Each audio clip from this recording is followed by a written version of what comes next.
Hello বন্ধুরা, আশা করি সবাই ভালো আছেন। সো আজকে আমার অনার্স ফাইনাল ইয়ারের ভাইবা পরীক্ষা, আর এই ভাইবা এক্সামের জন্যই আজকে শাড়ি পরা। আর আমি যেহেতু মোহনপুর কলেজে পড়ি, সো আমার ভাইবাটাও হবে মোহনপুর কলেজে। দেন আমি এই তো সুন্দরভাবে রেডি হয়ে প্রথমে যাব রেল গেটে। আমরা সব ফ্রেন্ডরা আগে রেল গেটে আসি, দেন ওখান থেকে একটা সিএনজি নিয়ে মোহনপুর কলেজে যাই। আজকে অনেক ভালো লাগছে, কারণ 4 বছরের কোর্স প্রায় 6 বছর লেগে গেছে আমাদের শেষ করতে। এটাই আমাদের শেষ পরীক্ষা। কিন্তু ভালো লাগার পাশাপাশি খারাপ লাগা তো আছে, সবার সাথে আবার কখন দেখা হবে না হবে তাই ভেবে মনটা একটু খারাপ আর কি। তো এই তো আমার বান্ধবী অনেক সাজুগুজু করেছে, তাই ওকে আমি বলছি অনেক সুন্দর লাগছে তোকে। দেন এই তো আমরা কলেজে চলে আসলাম আর সবাই মিলে ভাইবার প্রিপারেশন নিচ্ছিলাম। এই তো আমরা সবাই একসাথে গল্প আড্ডা দিলাম এবং ভাইবার টেনশনও মাথায় ছিল। যাই হোক, তারপর ভাইবা শেষ করে আমরা কলেজের মাঠে চলে আসলাম। দিনটাকে স্মরণীয় করতে হলে তো কিছু ছবি তোলায় লাগে। সো আমার ফ্রেন্ড একটা ক্যামেরা এনেছিল, তাতে আমরা অনেক ছবি তুলেছি। আর সেদিন এত রোদ ছিল যে মাঠে দাঁড়িয়ে থাকা প্রায় অসম্ভব হয়ে যাচ্ছিল।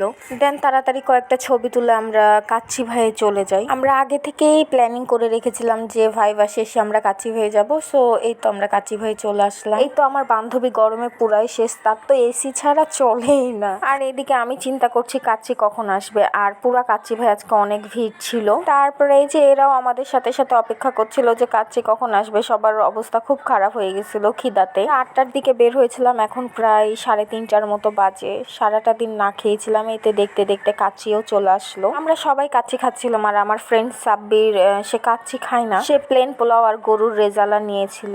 এই তো আজকের ভিডিও এতদূর পর্যন্ত। যদি ভিডিও ভালো লেগে থাকে তাহলে অবশ্যই ফলো দিবেন, আর যারা ইউটিউব থেকে দেখছেন তারা অবশ্যই সাবস্ক্রাইব করবেন। আল্লাহ হাফেজ।